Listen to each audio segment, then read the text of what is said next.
Oh hey, how you doing? Comment ça va? Bienvenue au Woman Talk That Talk, discussion entre femmes. On se retrouve aujourd'hui pour une pause café avec une femme inspirante et pas n'importe laquelle. C'est une actrice, c'est un modèle, c'est également une activiste qui lutte pour la cause, pour les causes qui lui tiennent à cœur, entre autres la violence faite aux femmes, mais aussi la cause de la santé mentale. J'ai le plaisir de la retrouver ici à Montréal, une exception. Et c'est évident que je n'aurais pas pu passer à côté de cette chance. Et cette femme, c'est l'incroyable talentueuse que vous avez découvert dans le rôle de la maîtresse d'un homme marié, Marème Dial, et de son vrai prénom qui est Halima Gadji. How you doing, girl? I'm fine.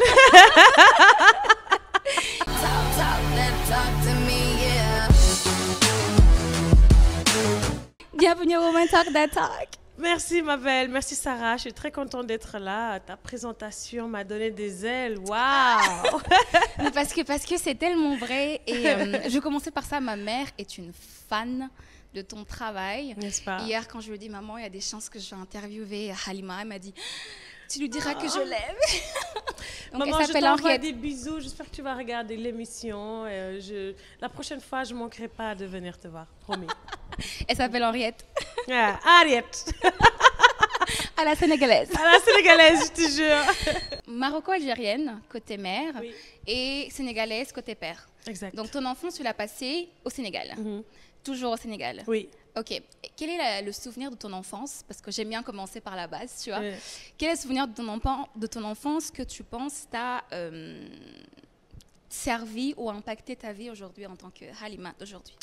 Les meilleurs souvenirs de mon enfance, c'est quand on se retrouvait, les cousins, cousines, tu vois.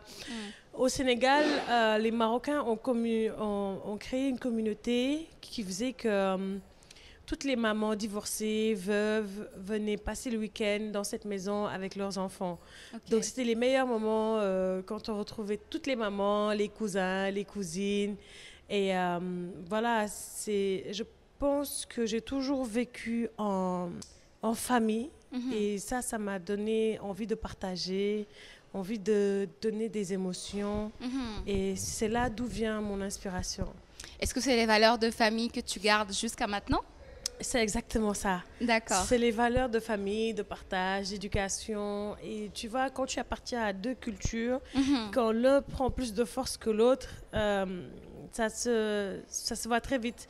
Moi, j'ai grandi dans une communauté maghrébienne et en fait, pourquoi je parle toujours de mes origines? On m'a toujours reproché d'être noire et de pourtant revendiquer le fait que je sois maroco-algérienne. Mais c'est juste que j'ai grandi dans cette communauté et je connais plus mon côté, le côté de ma mère que le côté de mon père. Ah, même, c'est vrai? Oui, même le fait que je suis née et que j'ai grandi au Sénégal, le divorce a fait que on était plus proche de ma mère et plus de sa communauté. C'est très impactant ce que tu dis parce qu'en fait, on s'arrête justement à ta couleur de peau. Et en Afrique aussi, on a ce côté de dire t'es métisse uniquement quand la couleur de peau se voit. C'est ça. Tu vois? C'est ça. Ouais, donc ça dérange. Et aussi parce qu'on t'a découvert dans un rôle purement sénégalais. Oui. Ouais, donc comment est-ce que comment est-ce que tu vis ça, du coup, avec... Déjà, le rôle de Marème m'a permis de plus me rapprocher de la réalité sénégalaise, de la femme sénégalaise, parce que jusque-là, avec mon éducation, je réfléchis en darija et en maghrébienne, tu vois. Okay. Mais avec le personnage de Marème, j'ai appris à plus être sénégalais, surtout ce côté sensuel, ce côté très rebelle dans le sens où les femmes sénégalaises aujourd'hui, elles s'affirment, tu vois, elles brisent les codes. Et donc, c'était un rôle qui m'a permis de me découvrir davantage. Oui. C'est non seulement un rôle qui t'a permis de te découvrir davantage peut-être, mais c'est aussi un rôle très controversé parce que tu parles de les valeurs de famille de ton enfance t'ont gardé jusqu'à maintenant. Oui. Et quand tu as été jouer un rôle qui était la maîtresse d'un homme marié, celle qui va détruire le foyer. Est-ce que tu avais peur à ce moment-là ou non, je me suis éclatée à jouer Marème parce que comme je te l'ai dit, c'est l'opposé de ma personne. Et donc, c'est comme si on t'avait interdit quelque chose et que maintenant tu peux le faire, tu vois. Donc, Marème m'a permis de travailler ce côté sensuel de moi, tu vois, ce côté effronté. Et moi, je suis une personne introvertie. Ouais. Non. D'habitude, j'aime être chez moi, tu vois. Ok. J'aime être chez moi, en famille. Ok. Publiquement, j'assure pas. Et donc, ce rôle m'a vraiment permis de m'éclater, tu vois, de pouvoir être toujours pimpante, de la tête aux pieds. C'était un moment agréable, je dirais. Ouais, c'est un moment agréable et je pense que tu l'as tellement bien joué que les gens ont commencé à penser que tu étais ce genre de personne. C'est ça. Jouer marraine, c'était juste quelques heures avant de retrouver ma vraie identité.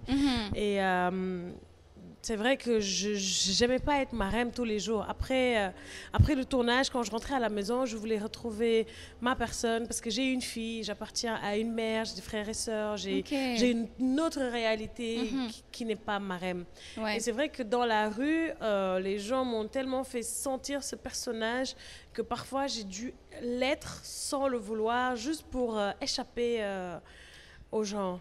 D'accord. À quel point ça devient une charge mentale pour toi de devoir rester enfermé dans un rôle qui ne te ressemble en rien, juste pour faire plaisir à ton public?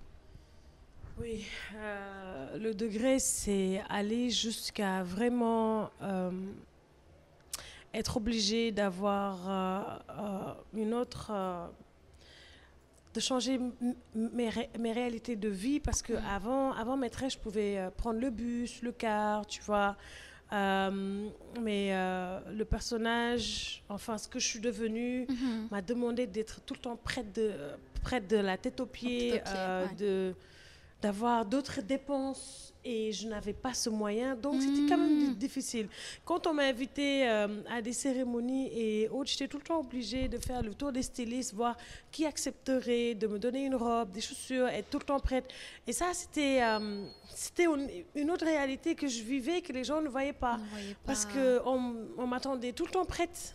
Et quand tu passes à la télé, les gens pensent que tu as de l'argent, que tu vis une belle vie, alors que non.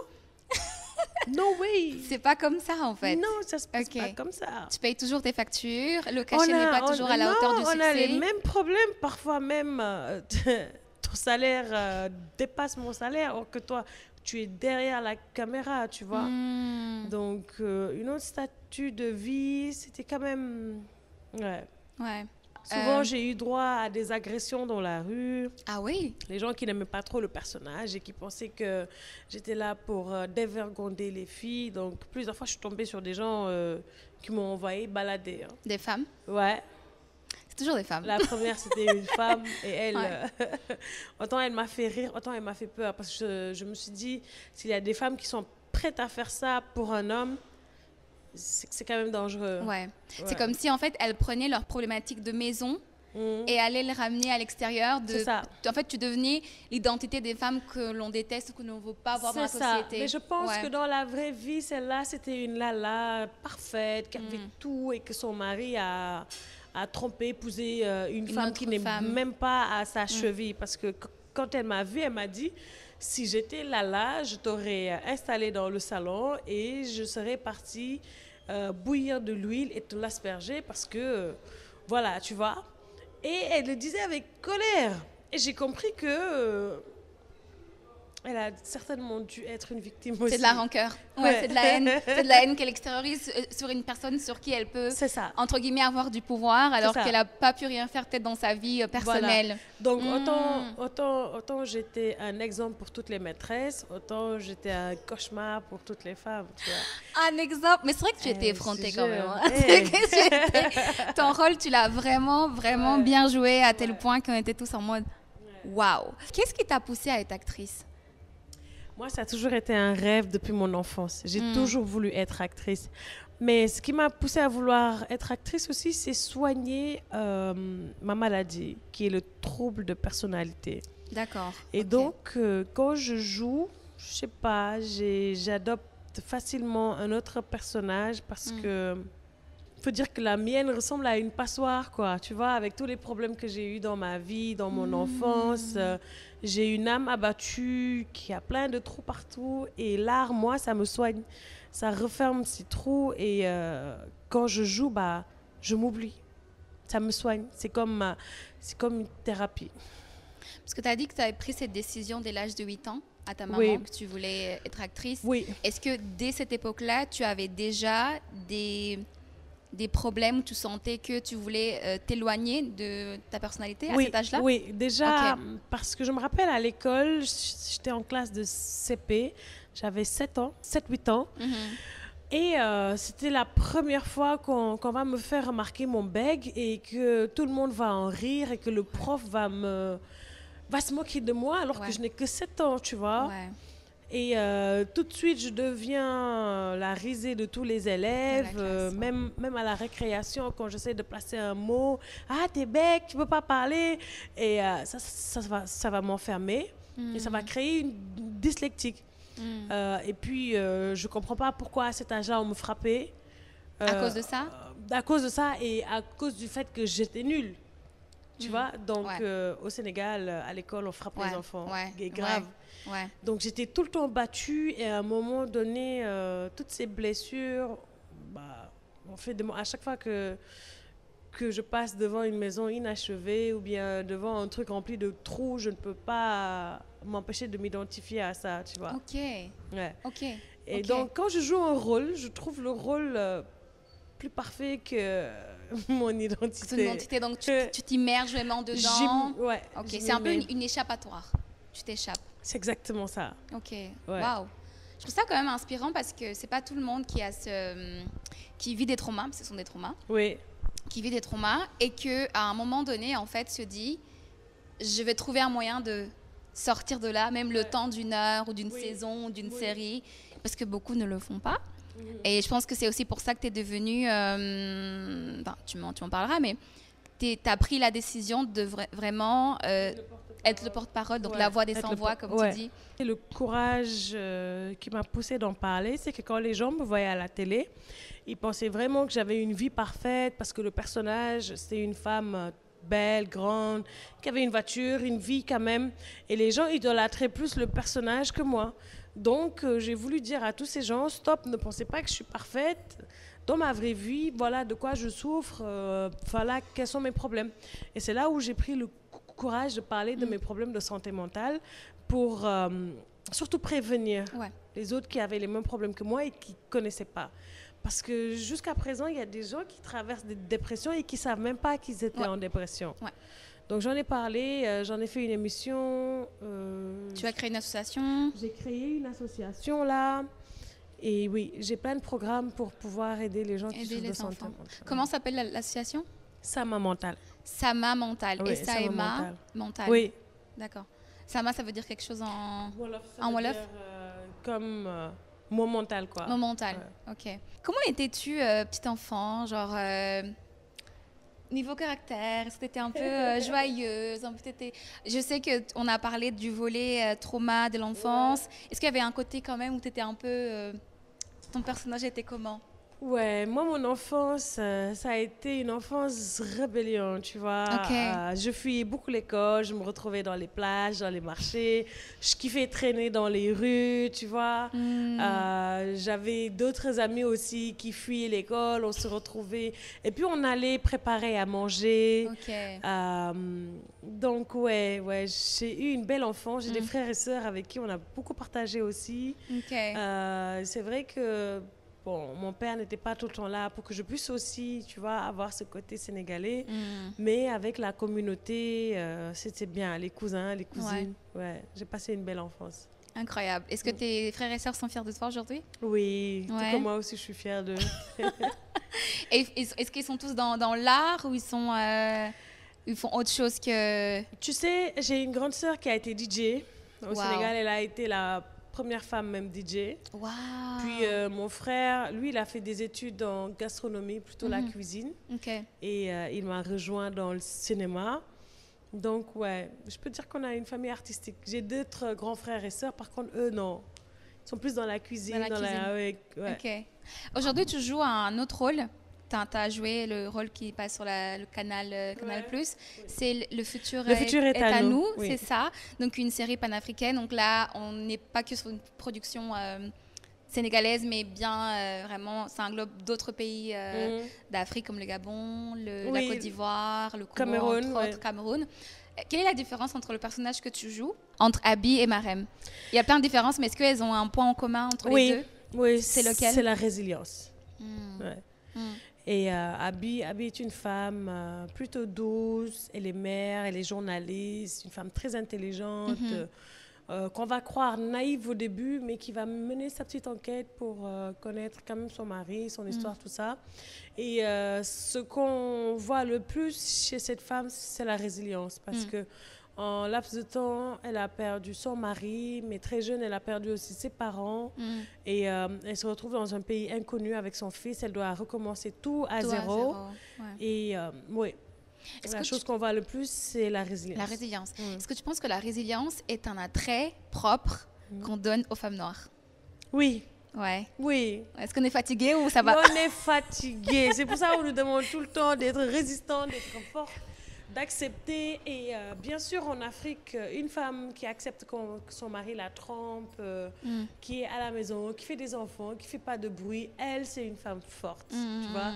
Celle qui parle beaucoup, c'est elle qui dérange. Et moi, je dérange. Et on aime ça que tu déranges. En parlant de déranger, je parlais de confiance en soi. Quelle est aujourd'hui, sur une échelle de 1 à 10, combien penses-tu que ta confiance en toi se note aujourd'hui entre... De 1 à 10? Ouais, sur une échelle de 1 à 10. Là, je suis à 8. Ok. Ouais. Ok. Parce que il n'y a pas longtemps où j'étais vraiment malade, j'ai fait une grosse dépression. Ça s'est même vu sur les réseaux sociaux. Tu vois, j'ai pris du poids. Il y a encore plein de choses que je suis en train de refaire pour me relever. Mais sache que ce voyage a changé déjà beaucoup de choses. Je reprends mes tournages bientôt. Incroyable. Et ouais, je sais que l'avenir me réserve beaucoup de choses. Et on espère également. On va terminer avec ça. Et je veux dire à toutes les femmes que c'est normal que votre vie ressemble à une montagne russe. Tu vois, aujourd'hui, tu pètes la confiance, tu te dis moi rien. Demain, tu te retrouves dans une dépression qui te pousse même à te demander si tu as le courage de prendre une douche. Et c'est tout à fait normal. Ne croyez pas que... C'est pour ça que quand je parle souvent, je n'ai pas envie de montrer ce côté « ouais, non, mais je suis forte ». Je veux dire à toutes les femmes que autant ça vous arrive, autant ça nous arrive aussi. La vulnérabilité, c'est important. Et c'est justement la question que je voulais poser aussi. Quelle est la chose en tant que femme que toi, tu ne veux plus entendre parler, que ce soit de toi ou sur les femmes en général, par exemple? Ce que je ne veux plus entendre, c'est une femme, elle ne pourra pas le faire. Tu vois, qu'on arrête de nous voir comme des sexes, qu'on arrête de nous voir comme un genre, parce qu'on est des êtres humains avant d'être un sexe ou bien un genre, tu vois. Et ça devrait arrêter. Et que la femme noire puisse mériter sa place, tu vois, au sein de la société, mais même auprès de nos hommes. Moi, je demande à nos hommes de nous respecter, parce que si vous ne nous respectez pas, ils ne vont pas nous respecter, tu vois. Et c'est entre nous que ça doit commencer. Incroyable. Merci beaucoup, Mariam. Halima. Lapsus. T'inquiète, c'est pas grave. Je sais bien voir, pourtant j'ai répété. Non, t'inquiète. Merci beaucoup, Halima, pour ton temps, pour cette discussion. Tu sais, j'ai eu 30 ans l'année dernière. Wow. Et quand j'ai eu 30 ans... Mais t'es fraîche. T'es fraîche pour une 30, wesh. T'es trop fraîche. Merci. Je t'aurais donné moi, mais... Et quand j'ai eu 30 ans, j'ai eu... Mais aussi, t'es fraîche. Et quand j'ai eu 30 ans, je me suis dit... 30 ans, qu'est-ce que je vais faire? Je ne suis pas prête, je suis trop jeune. Toi, comment est-ce que tu vis ta trentaine? Moi, j'ai 34 bientôt. Ok. J'adore. Très fraîche. Écoute, j'ai fait plein de choses. J'ai voyagé, j'ai travaillé. Tu vois, j'ai acheté ma voiture, j'ai acheté mon terrain, j'ai ouvert mon business. J'ai une fille de 12 ans, tu vois. Wow. Et tout ça dans mes presque 34. Il y a eu tout ça. J'ai réalisé mon rêve. Donc, pour ma mère, c'est pas assez, ça, c'est sûr. Il manque faut que je sois mariée. Ah, voilà. Et toi, tu dis que tu avais peur du mariage. Faut que je sois mariée pour que... Ouais, ma mère est la seule personne à qui je viens, je lui dis, mais regarde, j'ai gagné un prix, regarde, j'ai été invitée à tel festival. Elle trouve ça bien. Mais il y a toujours le mais. La bague. Est-ce que tu as toujours peur du mariage? Ouais, c'est ma bête noire. Depuis... Jusqu'à maintenant? Maintenant, ce que je veux, c'est une bonne compagnie, quand même. Ok. Après le mariage, il faut que la personne me donne envie et qu'on se donne envie. Tu vois, faut pas que ça soit, Ouais. faut pas que ça soit un stress, sinon ça va m'empêcher de chier et c'est pas...